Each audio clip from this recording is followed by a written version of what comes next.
George Russell, the super substitute for the Mercedes-Benz Formula One F1 team, could have run away with the Sakhir GP in his first race in a Mercedes-Benz car. Alas, a late gaffe during a late pit stop plus a subsequent puncture helped land Sergio Perez his maiden Formula One victory in his 190th race after an absolutely stellar drive, fighting back from 18th place in the first lap.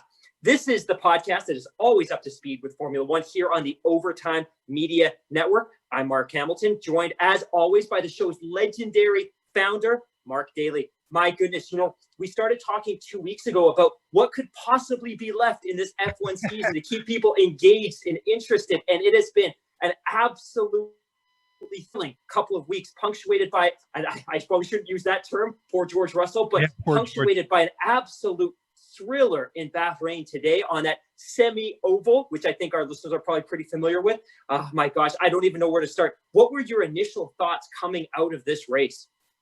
Well, my initial thoughts were, I think I need to go and sit back down and watch this one again. It was, like you say, it was a stellar performance by George Russell, deputizing for Lewis Hamilton at Mercedes over the past couple of days. Lewis withdrawing earlier last week after following a positive COVID test. George came in right from, and we recorded on Thursday night for the weekly show, literally just hours away from FP1. And we wake up on Friday morning here to see the news that George is literally blowing everybody away. And that was pretty much the tone that was set almost right from the outset. But just absolutely impressive stuff from George. And I think he really nailed it, no pun intended, in the first corner. He was on the inside of the track, on the dirty side of the track with the sand. It had been blowing there, not a lot of grip. Had a very, very good start, pushed his way past Valtteri Bottas on pole. Again, just indicating that he wasn't going to take anything from anyone. He was out there to race for himself and do the job and get the job done.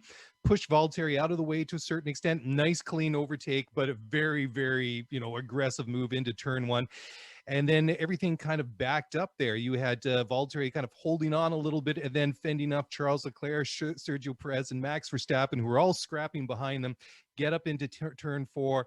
And that was one of the turning points, at least in the beginning of the race.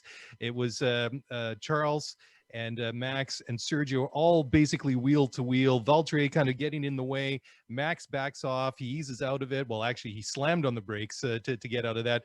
Had Sergio come way across the track from the left-hand side. Charles making a very over-ambitious move up the inside. But hey, Charles at fault. He gets a 3-place grid penalty for Abu Dhabi next week. But, he saw daylight, but that's really where it was. Poor old Max avoids that contact. He gets off into the runoff area and then just slides into the barrier. Checo ending up all the way at the back. And Charles, unfortunate, obviously for him, qualifying very well in fourth, damages his left front suspension. But that's what really kind of set everything up there. You had the early safety car, and then you had 3 of the contenders knocked out basically in the first corner. Charles done for the day, Max done for the day, and Sergio right at the very back. And had you said to me at that point, I still think that Sergio Perez has a shot to get on a podium, I kind of would have raised an eyebrow, or maybe even both of them. But it really didn't disappoint in terms of entertainment. There was a lot that went on, and I still can't wrap my mind completely around this one because there were so many different threads to pull on this race.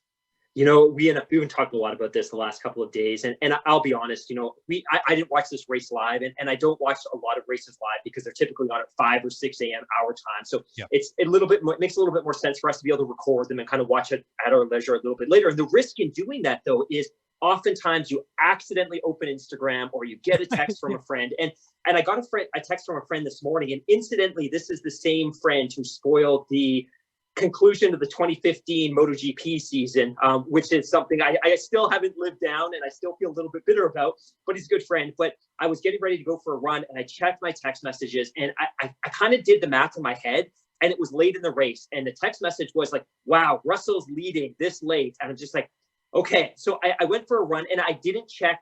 I just kind of extrapolated from that he was going to win the race. So I went for this run, and the whole time I was out running, I was building this narrative in my head about what we would talk about today. That, hey, look, great for Russell. He makes that transition from a Williams car. He immediately jumps into the points. He wins a race. This is terrible for Hamilton because it doesn't look good on him. It's terrible for Bottas because Bottas has to be thinking, I could potentially lose my seat to this guy. It's terrible for F1. It's great for Mercedes because it just reinforces that everything they do is so well executed.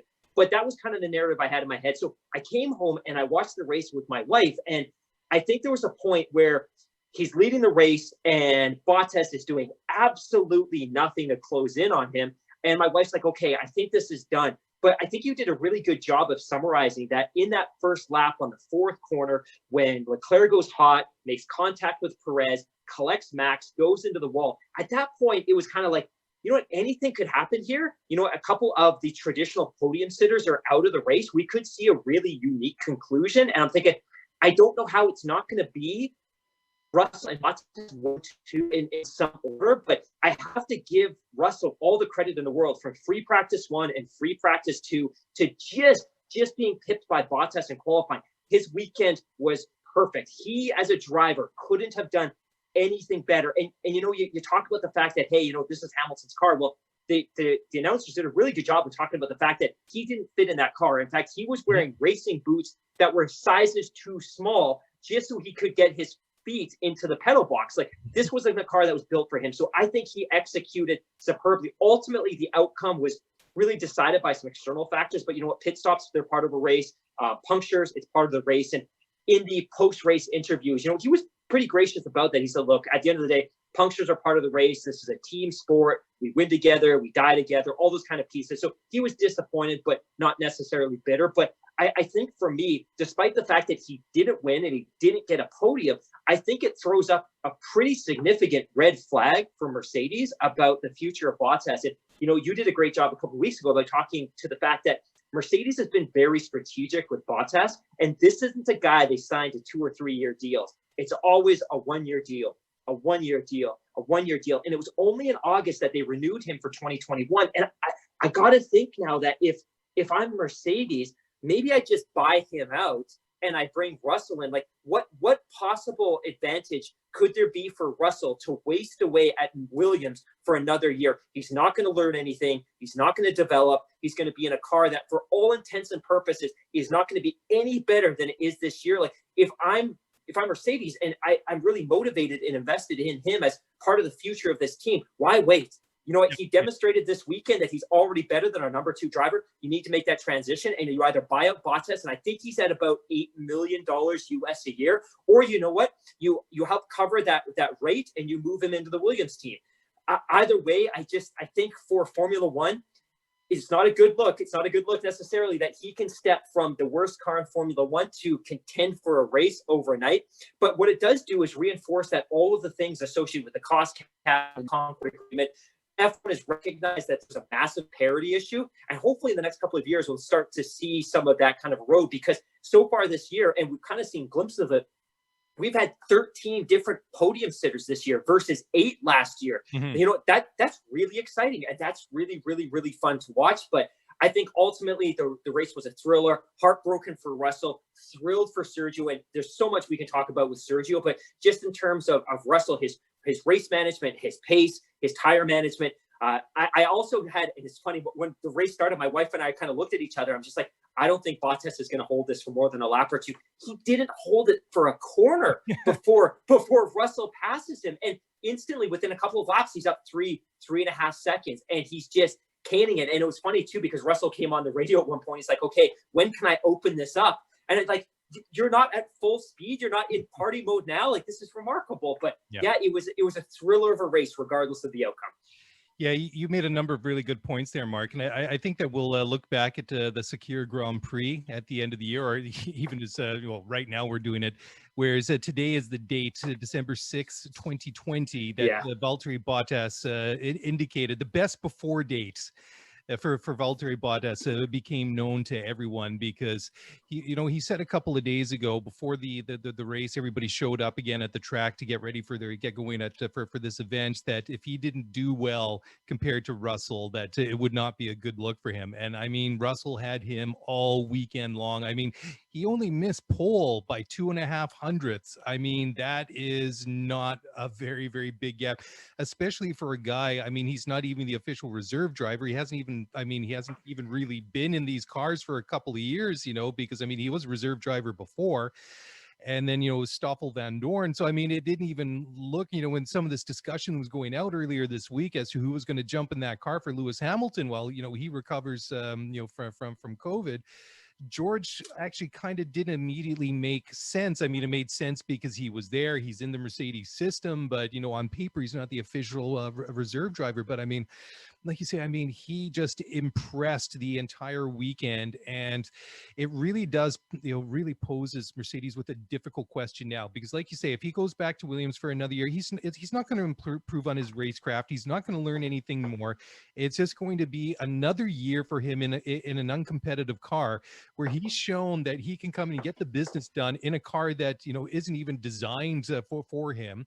Obviously, I mean, Lewis, obviously the undisputed number one driver to Mercedes, but I mean, he's proven that he's already as competitive, if not more so, than Valtteri Bottas. And I mean, he just, I mean, the question is why, when do you get, George Russell into the Mercedes, but why wouldn't you put George Russell into that Mercedes right now? Because the big question is, I think right now for them is, okay, they got to sit down now in the upcoming weeks, in the short to midterm, and sit down with Lewis and say, okay, mate, what's the deal? 7 times world champion, you're out of contract at the end of the year. What do you want to do? What do we need to get this done? Do you want to continue? So they got to get Lewis's contract status sorted out. That's going to be a top priority. As far as Russell and Bottas, I mean, that's almost a nice problem for them to have, because they know even if they have Bottas in the car, he's still going to go out there. He's going to get the job done for them in terms of getting podiums, getting the occasional win, and racking up the points that they need to keep trying to extend this run in the Constructors' Championship. However, they've got to think, I mean, Lewis now in his mid-30s, he's set all the records, he's tied with Schumacher. You have to think that even though he's been saying recently that, he's just feeling like he's getting started, the writing is on the wall to a certain extent. I mean, he is, he's not getting any younger. I mean, he can walk away from Formula One at any time on his terms. I mean, he's earned that right, and he deserves to do so. But at some point, if you're Toto Wolff or you're Mercedes, you have to start thinking Lewis is not going to race forever.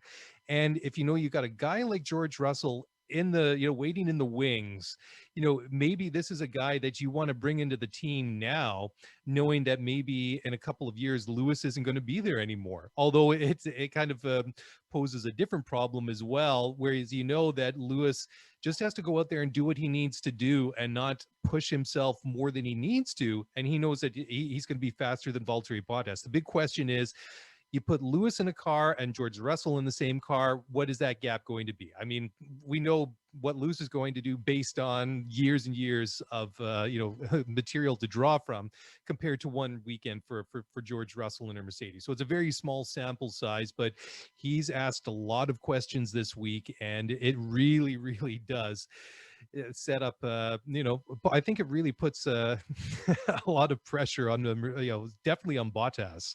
It would be absolutely criminal for Mercedes to do what you just described, which is to send George Russell back to the Williams team. And you made a great point, and I don't mean to interject. This is just kind of fresh on my mind. Like, Bottas was never brought to Mercedes to win a championship. Nope. He was brought to Mercedes to help space the field and buy Lewis the space to do the things that he does to win races. George Russell has been designated a future champion. And you know what? Everyone within the Mercedes Academy talks about that. Everyone within the media community and Sky Sports talks about that. And ultimately, it would be a waste of his time for him to go back to Williams. And the reality is, you make a great point as well. Lewis Hamilton, my sense is he could be in the sport as long as he wants. Yeah. I think he's got so much going on in his life outside of Formula One, whether it's music or fashion. I don't think he wants to be racing when he's 40. I think he'll win this year. I think he may win next year. But beyond that, I don't know. He doesn't need the money. He doesn't need the exposure. I think the other thing we saw from this race too is, and this sounds kind of scary, maybe Formula One doesn't really need him. But if I'm Williams, if I'm Mercedes, I want Russell there now because I want to expose him to Lewis Hamilton. I want him to see how a champion prepares for the race. I want him to see how a champion deals with the media, deals with social media, works with his mechanics, works with his engineers. I just need to expose him to all of that. It's clear that Bottas isn't the future of that team. He was never brought there to replace Hamilton or be the future number one driver. So you're just wasting everybody's time. And I think you're right. Like, Russell's performance this weekend has opened up a Pandora's box. And I feel bad for Bottas because I think he's a great guy. But at the same time, I think he's not consistent enough. He gets rattled easily. You look at 2018, I know it was 2 years ago, he finished 5th in the championship in what was by far and away the best car. Like, I think his time is done and Russell's time is here. Now, I think the one question ultimately is this: Mercedes probably doesn't have as much leverage in that conversation as we would like to think they do. And I think ultimately Hamilton's the one that's going to make that decision. And I think if they go to Hamilton and say, hey, look, you know what, we need to prepare for now by getting you locked in, and we need to prepare for our future by bringing in Russell. If Hamilton's okay with that, I think that's cool. But ultimately, if Hamilton prefers to run with Bottas, I think obviously Bottas will be back. And he is under contract next year, but I mean, it's a relatively small contract for an organization the size of Mercedes. So yeah, I don't think there would be any issue buying that out. But yeah, I think all of your points make total sense. And I think it's going to be really interesting to watch, because I think as well for Russell, from an engagement perspective, if you send me back to Williams for a 23 race calendar where I'm unlikely to score a single point, but I've had a taste of that Mercedes car, I'm not going to be happy either. Yeah, you raise a couple of good points there. I want to pick up on them after the break here, and we'll do so after we hear a word from our sponsors here on the Overtime Media Network. So don't go away. We'll be right back. All right, well, welcome back to the show, and we are talking the Sakhir Grand Prix. We're talking Valtteri Bottas. We're especially talking George Russell. And Mark, yeah, you said something just before the break there. Just it was a very good thought. I just wanted to pick up on that. Where you said, you know, one of the pros of getting, if you're Mercedes, and putting George Russell into that second Mercedes for 2021, you expose him to a current seven-time world champion, and all the things that Lewis does on the track, off the track. You know, the whole complete package. And I don't think that Lewis is that kind of guy that would be very much, oh, no, this is my side of the garage and that's his side of the garage. You know, don't cross that line. I think that that Lewis is good enough of a team player, good enough of a teammate, that I think he would, I think he'd be accepting that, knowing that where he is in his career, knowing that, you know, like you say, he's got lots of other interests outside of Formula One. And then at some point, he's going to just draw a line under it and decide, okay, you know, I've had enough with Formula One. I've achieved everything I wanted to do. And George is just, he would not benefit from having, like you say, that another year at Williams for 23 races when he could be in that team right now. And so, like you say, like $8 million, whatever Bottas's contract is for next year, that really is the drop in the hat for Mercedes. But, you know, just going back to the race itself, it went from a thing, you know, that I had several different thoughts and emotions watching that race, to as George could actually win this race, to as George could still probably get a podium, to bloody hell, after all this is said and done, he better finally finish in the points, because he really looked like he was a snake bit there. And that was just a really, really unfortunate. But you know, the final result doesn't really, I mean, when you go and look at the final race classification years from now, I mean, you see where George finished up and to where he should have done had things worked out, you know, fairly or properly. I mean, fairly is something completely different, but it really isn't an indication of the body of work that he put into it. But I think another thing that we saw, that Red Bull, undisputed kings of the double stack, Mercedes, they can get it done on occasion, but I was just shocked at how badly they botched that. That was, I out of everybody, I do not expect them to do it. Like I say, like Red Bull seemed to have the double stack down to an art. They've seemed to have had it for a couple of years. Mercedes has been proven to be competent, but today it was just a nightmare of things just going wrong. And by the time it was all said and done, George ended up with the, you know, they ended up getting a fine for getting the wrong tires on the car and all these different things. There's too many different things going on. It was just a mess, absolute mess. I've never seen anything like that pit. And I remember watching it happen, and I was thinking the same thing that you were, like, hey, you know what?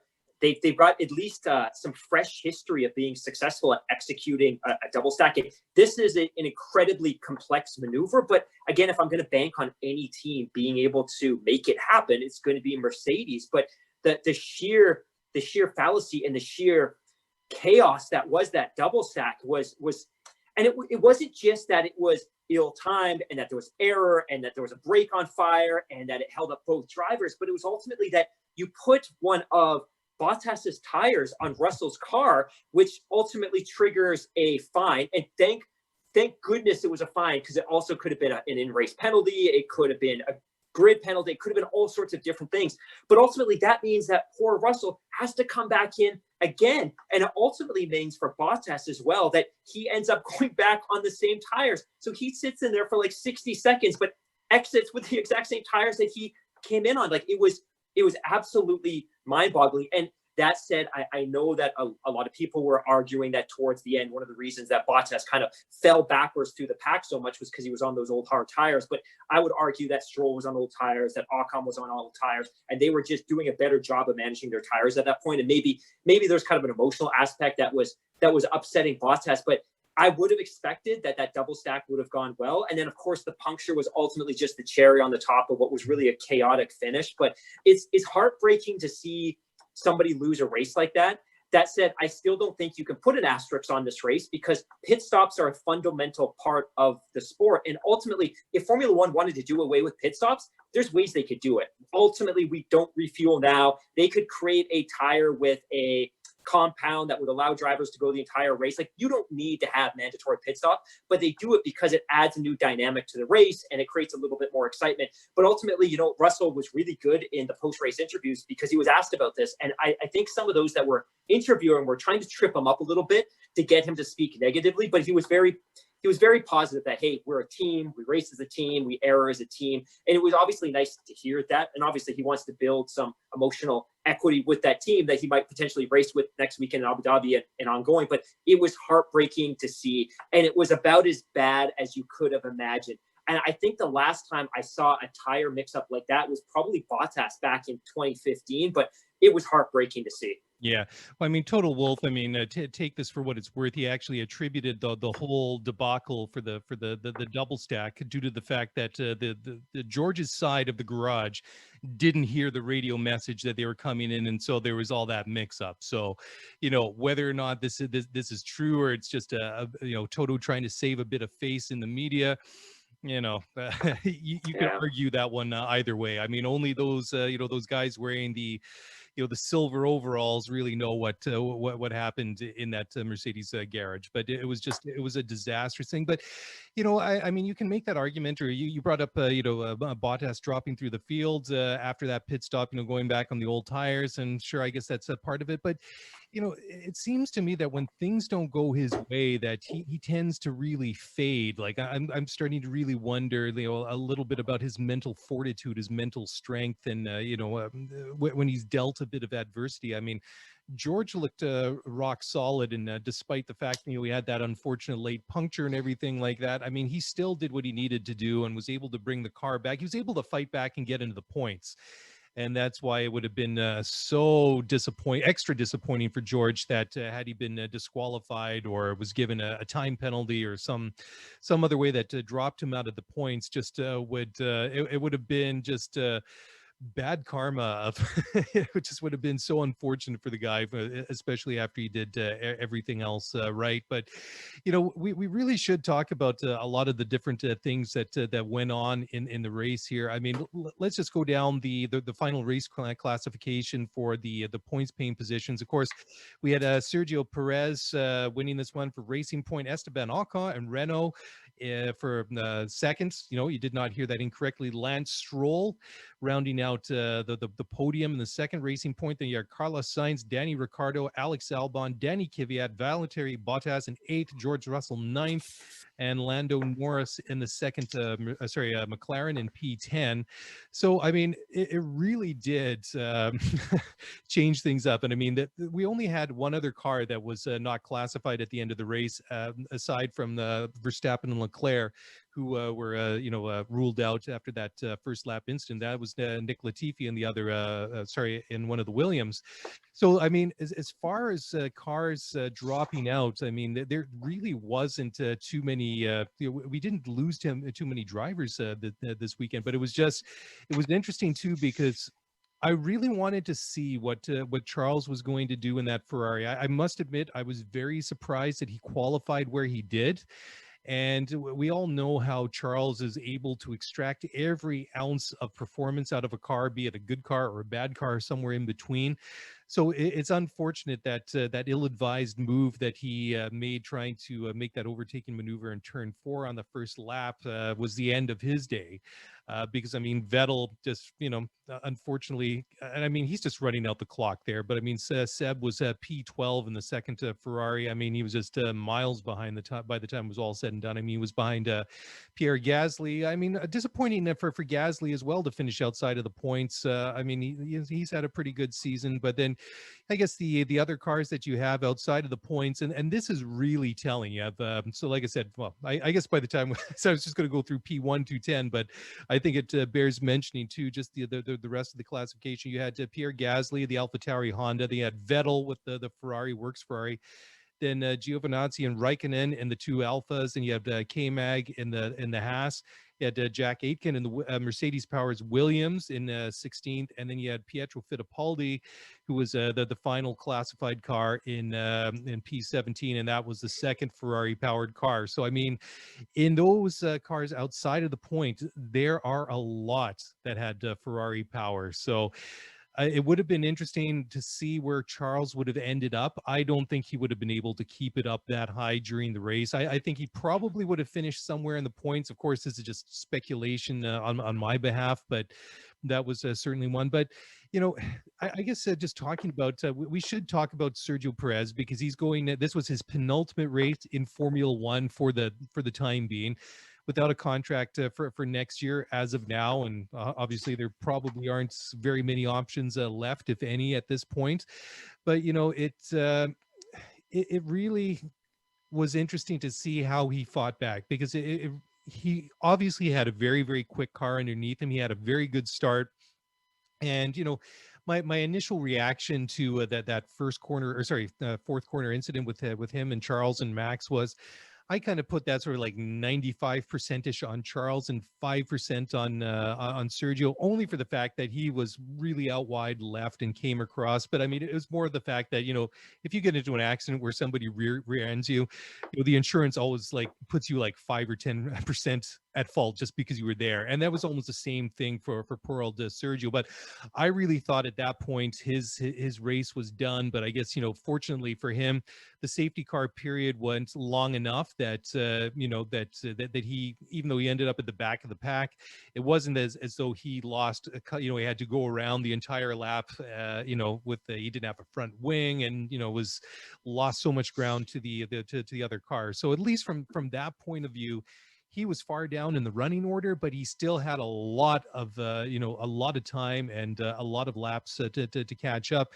And it really, really was a testament to his perseverance. And he just had raced a smart race, and just took his took advantage of what he could, and make the most of the opportunities as he had them. And it paid off. But I mean, I think it bears mentioning that this kind of result has probably been on the cards for Racing Point. We've seen it here and there throughout the season. I mean, it looked like that they were going to do something similar in that very slick and slippery Turkish Grand Prix a couple of weeks ago. And again, when you rule out some of the big names like your Hamiltons, your Verstappens, your Leclercs, and stuff like that, it didn't take away from the race. And as much as I love watching those other guys race, had we had Lewis there, had we had Max, we probably would have had the same thing. We probably would have Lewis there somewhere. We probably would have had Bottas about 5 or 6 seconds behind, and then Max probably 5 or 6 seconds behind Valtteri. So just because, you know, you eliminate a couple of those guys for those different reasons, it really brought a different flavor to the race, and it made it exciting. I was talking to one of my close friends, Randy, a couple of days ago, and he shared that same kind of observation that you just did about Bottas, in the sense that if he gets rattled, he's quickly, and this sounds cliche, but he's thrown off his game. Yeah. And Perez seems to be very, very different, in the sense that if there is something to fight against, he fights back harder. And to your point, he had a really great start. And it's probably interesting to mention as well that over the last couple of races, Racing Point had a lot of bad luck. You know, at the first race in Bahrain, obviously Perez was in a position for a podium. He was going to get the third position, and ultimately he had a catastrophic engine failure and had to cough up the position, slip down the grid all the way to 18. But that was his podium, and he ended up handing it to Albon. The race before that, again, we know what happened in Turkey. Lance Stroll put down a blistering lap in qualifying, and he was dominating that race. Dominating it very much the same way that Russell was dominating this race. And if not for that front wing damage, possibly could have won that race. And we could have had that Racing Point double podium 2 races ago. So I really feel like, and you kind of alluded to this, that this was really the culmination of a lot of what Racing Point's been building towards. Obviously, right now, they've now skipped ahead of McLaren in the constructors standing. So despite everything they've been through this year, which was not being able to get a Hulkenberg car onto the grid to start a race, despite the fact that Perez missed a couple of races with COVID, despite the fact that Stroll missed a race with COVID, despite the fact that Stroll ended up on his roof, despite the fact that they lost an easy victory in Turkey, they're still third in the Constructors' Championship. And I think this is a remarkable story. And again, they're third despite the fact that they had that 15-point penalty earlier in the season because Renault kept petitioning against them because of that whole brake duct fiasco from earlier in the year. But I think they put together a pretty solid package in terms of the season. I think the one really confusing piece is, and again, this was a decision that was made some time ago, but it's really difficult to imagine the Force India / Racing Point team without Sergio Perez being a part of it. And it's not that he's out of contract after the season, it's that he was effectively bought out of that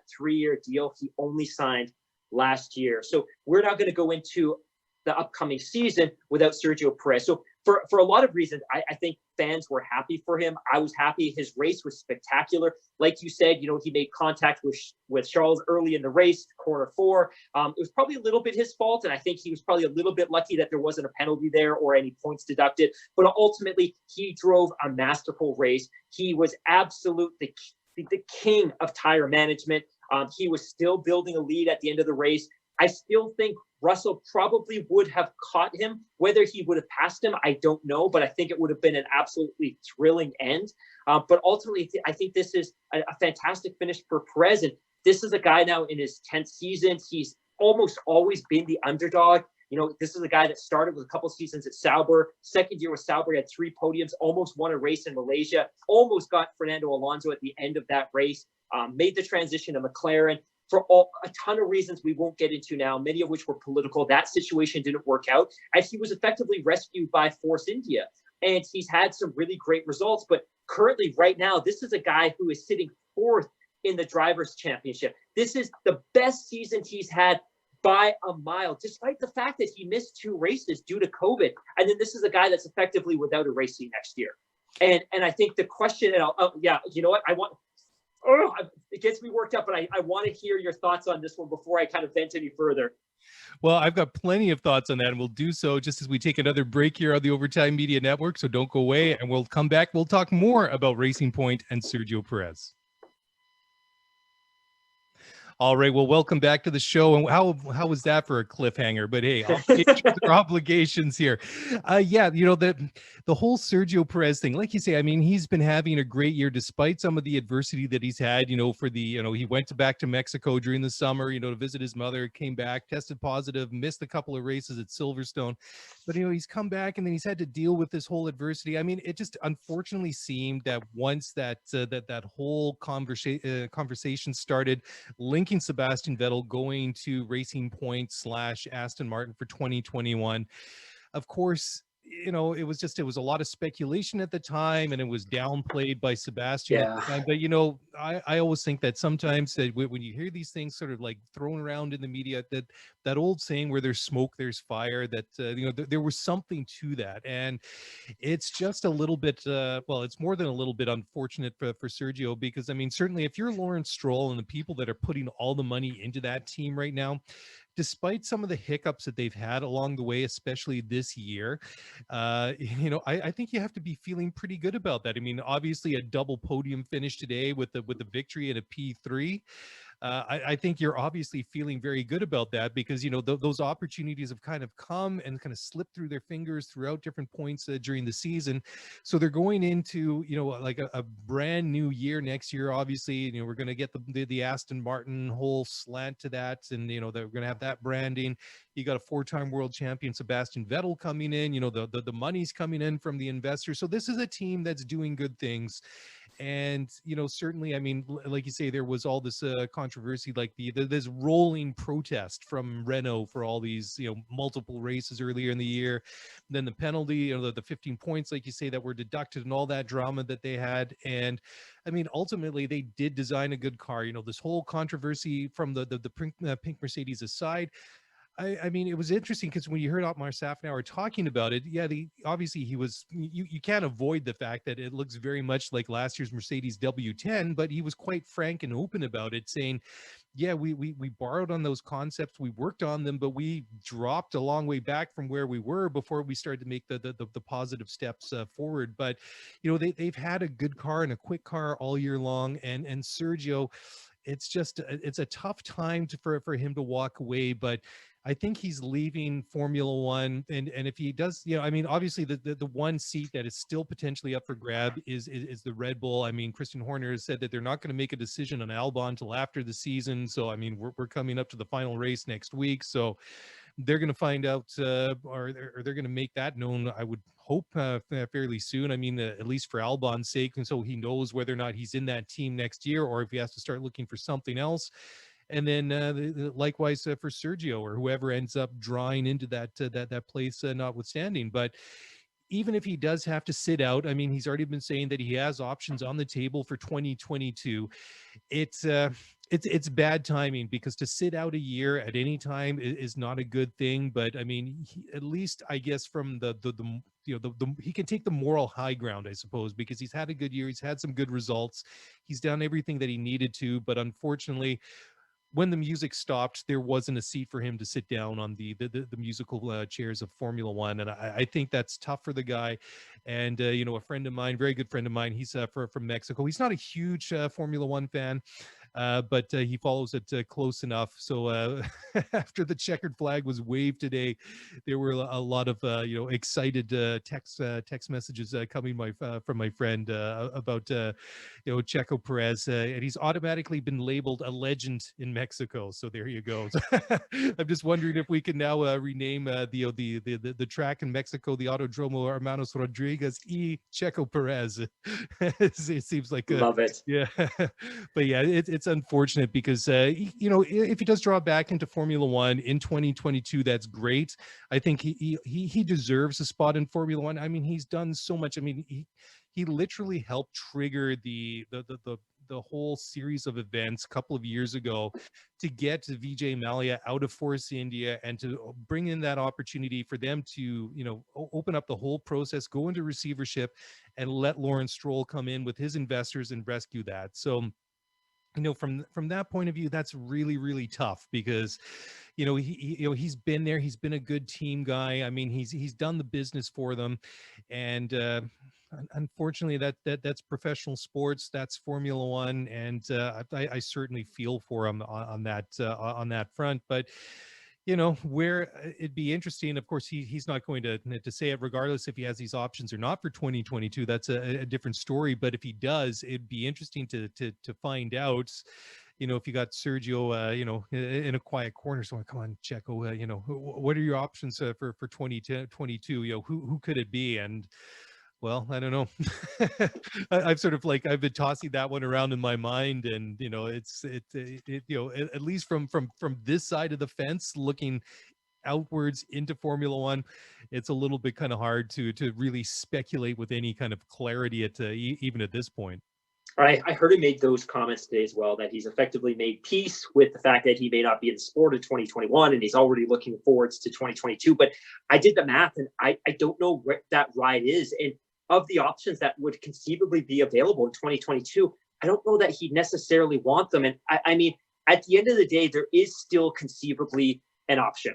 And that option is Red Bull, and it's sitting next to Max Verstappen in that garage. And to me, on paper, and again, I don't want to speculate too much because there isn't really a lot from kind of a media perspective to substantiate that these conversations are happening. But if I'm Red Bull, I have to be absolutely devastated with the performance of Alex Albon this year. And what's really funny about the way that Red Bull has continued to, and I don't know if nurtured is the correct word when it comes to Marco and Horner and any of their drivers, but as fast as they were to pull the plug on Kvyat back in 16, and as fast as they were to pull the plug on Gasly last year, despite all of that and despite all of Albon's inconsistencies, they seem really invested in finishing the season with him. And maybe at the end of the day, they've already made their decision, but for whatever reason, they seem very much invested in Albon. And the challenge to me is he just hasn't shown me anything this year. And I get it.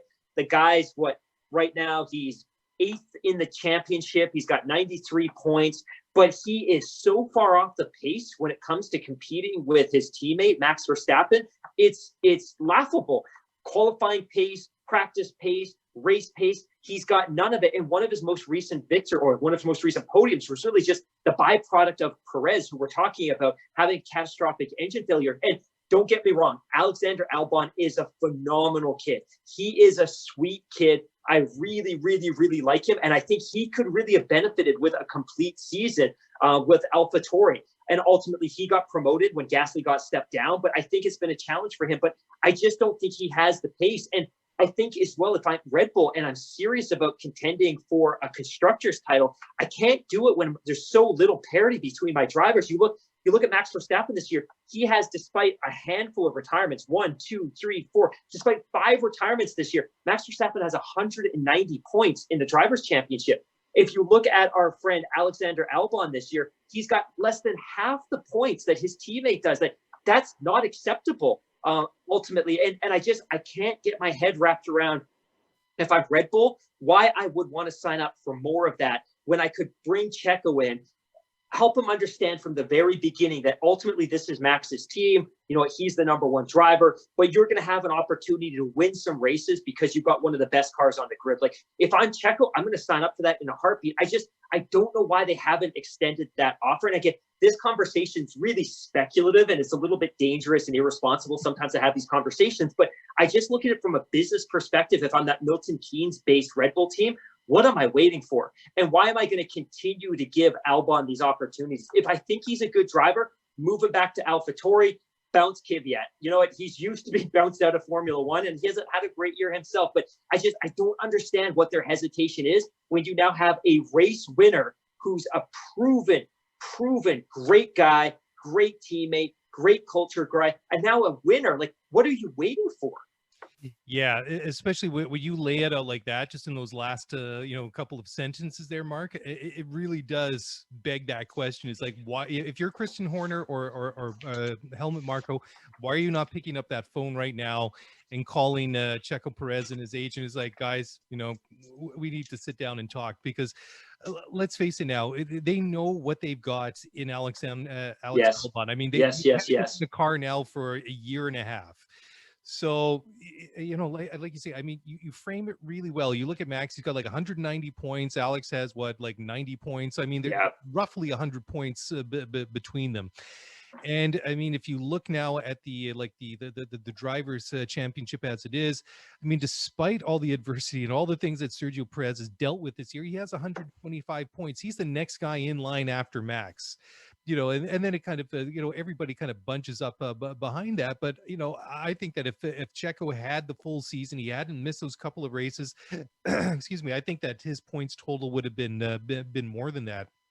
And then when you look at the constructors side of it, I mean, Mercedes, of course, they're in their own little world, but Yeah, mean, yeah. Red Bull, despite everything, I mean, they have 282 points. That's almost 100 points ahead of where Racing Point is right now in the constructors. And I am not convinced that if you didn't have Max and a very experienced driver like Sergio Perez in that team for next year, I can't help but think that points total in the constructors would be substantially greater than it is right now. But just maybe just drawing away from that conversation a little bit, and I just want to start this conversation before we go into the final segment here after this break.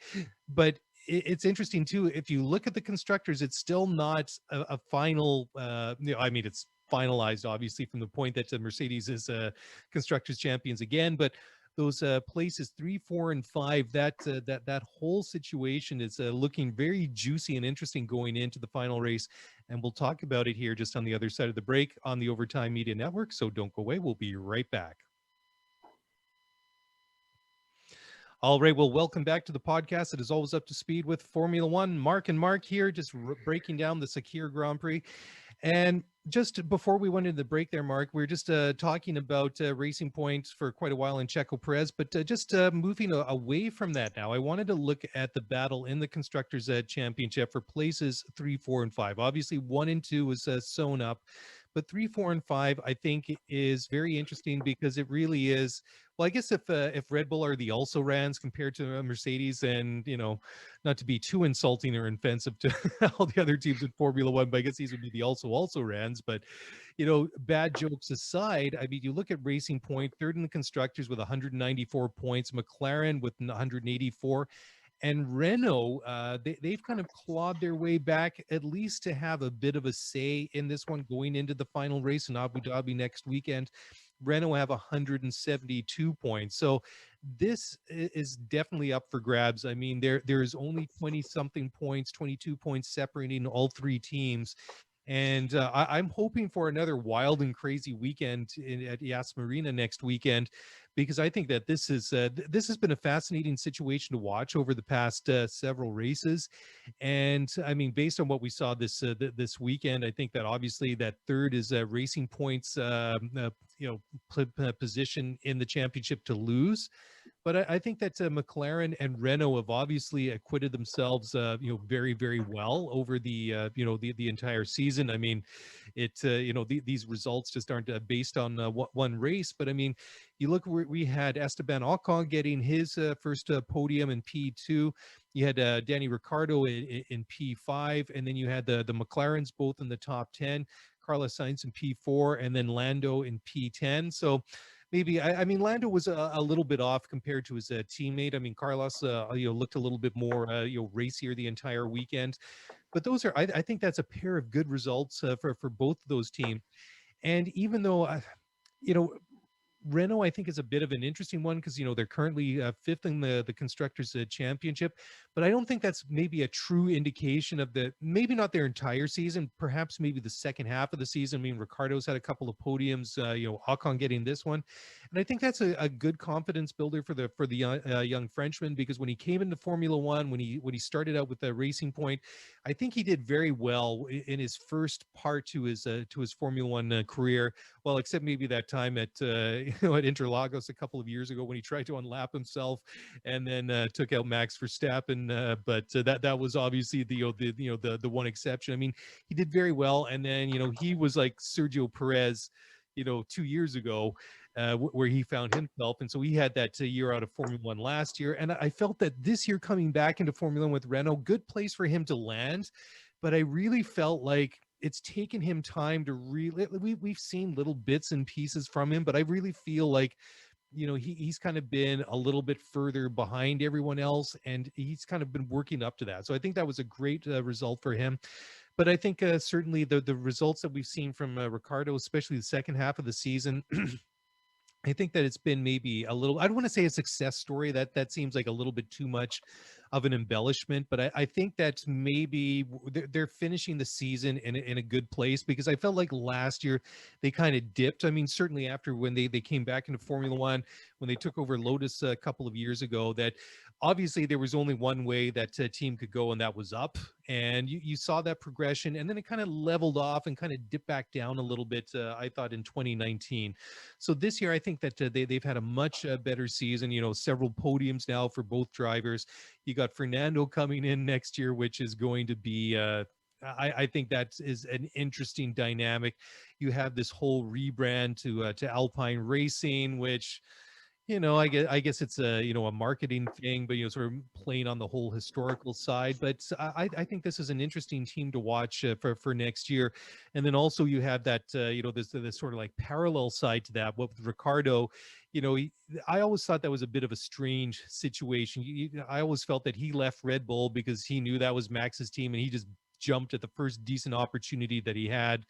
And obviously Red Bull was continued to be where they were, and Renault was a bit of a step in the wrong direction for him. But now, he's battling basically one-on-one with the team he's going to in McLaren for next year. So I think that is going to be a really interesting story to watch in 2021, is the fortunes of McLaren and Renault, and then ultimately, how does that work out for Danny Ricciardo? I think that is a fascinating story. 2020's been, and I'm really glad you brought this up, because I think one of the things that I'm probably going to be watching most closely next weekend at Yas Marina is really the way that Racing Point and McLaren in particular prepare for that race. I mean, if you look at the constructor standings right now, they're separated by 10 points, but ultimately it's less about the bragging rights here and more about the fact that third place versus fourth place in the Constructors' Championship equates to tens of millions of dollars in prize money. And for these two teams, that is critical. And again, we talk a lot about the fact that Racing Point's in this really good position right now because they've got this huge kind of capital influx from Stroll and his consortium, but they're also now going to have to pay Vettel next year, because really with the cash that comes from Telmex and Perez, you're not really paying anything for him. They're building a new factory at Silverstone. And again, if you're McLaren, as smooth as things have been on the track this year, and they've been the second most reliable team after Mercedes this year, for that team, they now have to make the transition from a Renault power unit to a Mercedes power unit, but they're also having some fairly significant cash challenges themselves, both on the roadside car side of the business and the F1 side of the business. And for those of you that aren't familiar, this is a team that has in Woking a phenomenal factory and a phenomenal facility. They're in the position of selling that just so they can lease it back, because they need that short-term cash infusion. They've had some pretty significant investors out of Bahrain. Like, this is a team that's been in a challenging position. So for these two teams, third place in the constructors is a big deal. And I can't wait to see how that plays out next weekend, because I think that's going to be one of those really interesting storylines or narratives that's probably going to be underplayed a little bit. But yeah, for McLaren, it's a really interesting conclusion to their short-term marriage with Renault, because of course they're going to ditch the Renault power unit next year and make that transition to Mercedes. And they've basically been given a waiver to be able to do that, despite the fact that the car and the specifications have really been frozen next year. But that's going to be interesting to see. And I think maybe the last thing too, and I know we're going to wrap this up pretty quickly here, but I haven't even said the word Lance Stroll. And you know what, as a hometown Canada boy, like he should probably get a little bit of additional press here, but he's been able to put together a couple of nice races. So despite the outcome in Turkey, and despite the fact that he got flipped over last weekend in Bahrain, this is a guy who's put together a couple of good races after a really, really, really challenging kind of middle sector of the season. And it was nice to see him quietly pick up that podium. And I was terrified at the end of the race that Carlos Sainz was all over him. And I'll be honest, like, it was one of those moments where in the race, Stroll either has the pace or he doesn't have the pace. And I kind of felt like Sainz was going to get him, just like Kvyat got him in Germany back in 2019. Mm-hmm. I didn't have that confidence, but I thought it was amazing to see him hold him off, despite the fact that he was on older tires. And maybe that's going to be really good for his confidence as well. And maybe just the last piece, and I don't need to keep going back to this, but this is going to become a big storyline over the winter and going into next season. Obviously, Lawrence Stroll has invested a ton of capital into Racing Point. I think the long-term vision was always greater integration with Mercedes and rebranding to Aston Martin, because those are two entities that are seeing increased integration in the road car divisions. Ultimately, I think for Lawrence Stroll, it was a big deal that if I'm going to invest all this capital in this team, I want to have a championship driver in the cockpit. I think there's going to be an awful lot of criticism next year if Vettel makes the transition over and they don't perform at an even greater level than they have this year. And I think that's going to be an interesting storyline to watch next year, because between you and me, and I guess the thousands of people that listen to this podcast, I haven't been particularly impressed with Vettel this year, to be totally honest. And I think as Ferrari's season began to slip away over the first 3 or 4 races of the season, the team orders that really defined 2019 and the early part of this season kind of evaporated as well. But I haven't been impressed with what he's been able to put together this year. So I think next year, for a lot of reasons, is going to be pretty fascinating. Yeah, absolutely. I mean, I've maintained for a while that Sebastian is a guy that really needs a change of scenery, but the writing has been on the wall for quite a while. And I think he's been resigned to the fact that it just wasn't going to happen. True. The Ferrari True. this year. And I don't mean that to say that that he's just kind of phoning it in and not competing as hard as he needs to. I mean, the car obviously isn't all that great, and I mean he's complained a lot of times that it just doesn't have any grip and anything like that. So I think that he obviously is going to be probably relishing the fact that he's going to a team now next year that that is more competitive. But I mean, I think that he needs to kind of go back to basics a little bit. I mean, I think that it almost sounds like a little bit illogical to say that. I think that when I say that the pressure maybe got to him a little bit at Ferrari, I mean, being like a quadruple world champion before he even got there, I mean, it almost seems a little bit, I almost want to bite my tongue to say that, but I mean, as many times that there were incidents and things that went wrong that weren't his faults. I mean, there were questionable things that he did on the track, you know, that you know, he can't you know, he can't avoid those. And I've been critical about him, you know, and the things that he did. You know, I mean, think about the time that he came together. Well, I mean, I don't need to list them all off one by one. I mean, there are numerous examples, but you know, and I took some heat from people that are Vettel fans. It's just like, and my response is always the same. I mean, if you're in Formula One, you deserve the criticism. If you're a 4-time world champion, I think that that you know, you do things like that, you make questionable decisions and questionable moves on the track, that I think the criticism is warranted and justified. But I mean, he is going now from a team that is struggling and will probably continue to be in a similar position next year on the track, unless there's some complete miracle in the, you know, at Ferrari, which seems very unlikely. I mean, considering where the car is right now and the fact that everything's frozen for another year. So I think there's a lot for him to prove. And I think that even though that, you know, he's going to bring a lot with him, obviously that mentality that you have from a multiple world champion, someone that's been at Red Bull, somebody that's been at Ferrari, I think that there's a lot that, you know, he brings in terms of insight and experience that will be very valuable to that organization. But just based on what you know, has happened to him personally in races over the past couple of years, there is an element of risk for Aston Martin / Racing Point, you know, in bringing Vettel on. So how long, you know, he sticks around there, I think ultimately that's a good question, but it is going to be something really interesting to watch next year. And you know, how they, you know, how, you know, like, where do they go in terms of design with that car? You know, how much does that get altered? You know, like, I mean, there's only so much they can do with that.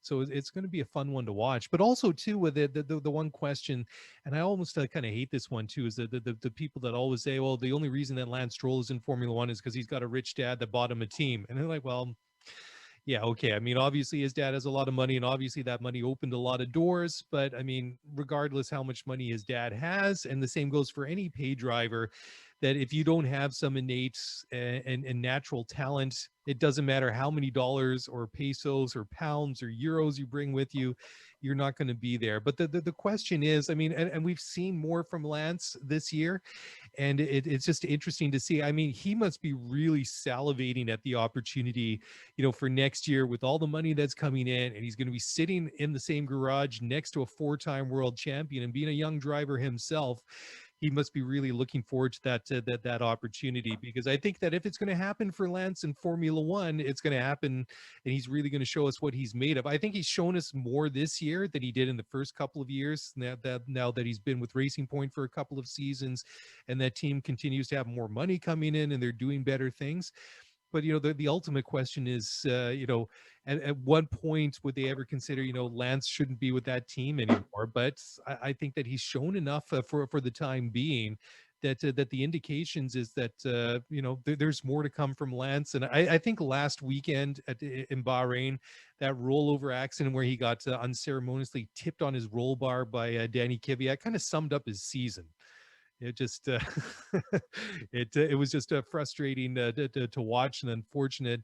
And I think that despite some of the good results, and I think this will, this P3 for Stroll at Sakhir today is probably confirmation that, well, finally I got something. And, he did say that he felt like that one got away from him. He ran wide after his pit stop and then also ran wide, and that let, Sergio get past. But, I think that's fair enough to say. And I think, kudos to him for manning up and accepting that. But at the same time, I think that Sergio was just flying anyways. I think that no matter what Lance did, I think that that Sergio probably would have had him. I think he would have picked him off at some point. I think that he wasn't to be denied. He had a head of steam behind him at that point, and he was just rolling. I agree with everything you said. All right. Well, I don't know if we could ever completely tie up all the business after each and every race or every show, but I think I'm in a much better space now. I think I've got this a little bit figured out a little bit better than I did an hour or so ago. So I think we're at a good spot to wrap this one up. And it still kind of blows me away to think that this time next week, we're going to be sitting down to wrap up the final race of the season. I mean, you kind of go back 6 months ago or a little bit more to thinking, are we ever going to get this season going?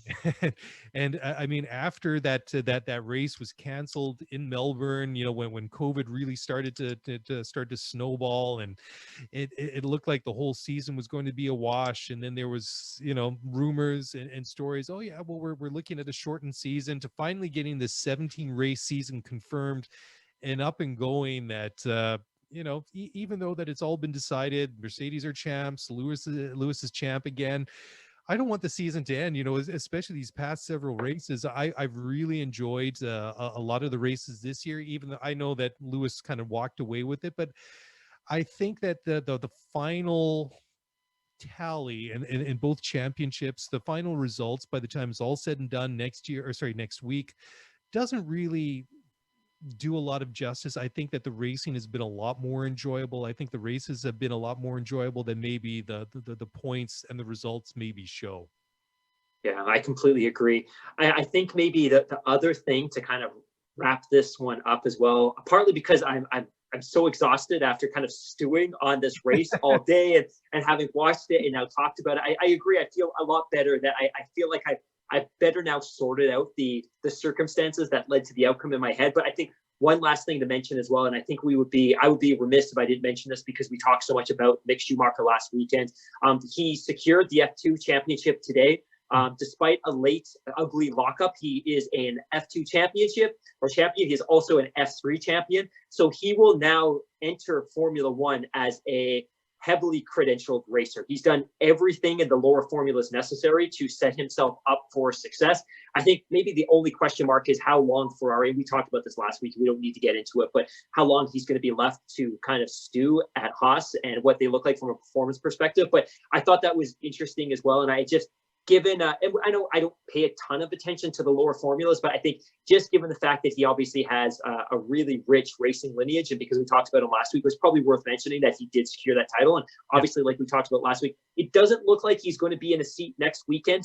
Grosjean, I don't know if we mentioned this earlier, but won't be traveling to Abu Dhabi. He's on his way home now. I think that was probably the right thing for him from a kind of a health and safety perspective, probably a right thing for the team as well. Doesn't look like Haas will be integrating either of their 2021 drivers into the racing team next weekend, but thought it was worth mentioning that Schumacher, the son of 7-time world championship, Michael Schumacher is himself a 2-time champion as well in lower formulas.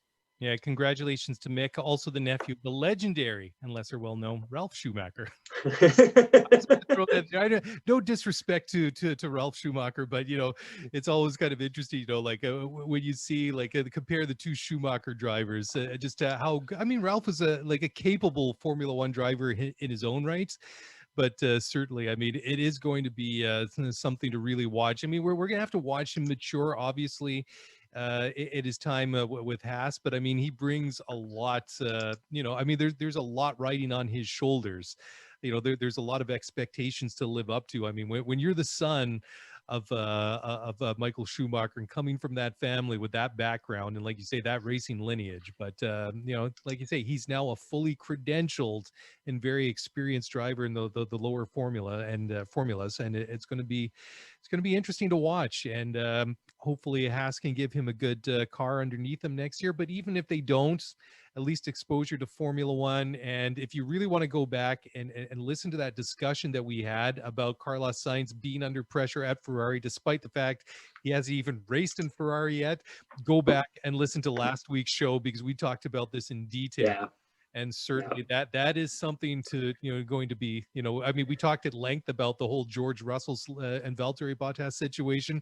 It could be very much the same thing. I mean, if Mick Schumacher impresses and does good things in that Haas, then who knows, right? I mean, certainly, they're not bringing him into Formula One. He's not in that Ferrari Academy just because of his name. Very, very much, he's earned that spot and he deserved it or deserves it. So we'll have to see how his fortunes play out in Formula One. Anyways, this is a good place to wrap it up. It is, that's the end of it. This I just checked. This is episode 216. Every race since Melbourne in Australia in 2016. So we're going into the end of our 5th season here, going into season 6. So as always, thank you very much for listening to the show, watching on YouTube. If you want to get in touch with us, feedback, comments, you just want to say hi, do so on Twitter at ScuderiaF1Pod, or email us at scuderiaF1Pod@gmail.com. And on behalf of myself and Mark Hamilton, thank you very much. And we'll talk to you guys in a couple of days. Bye for now.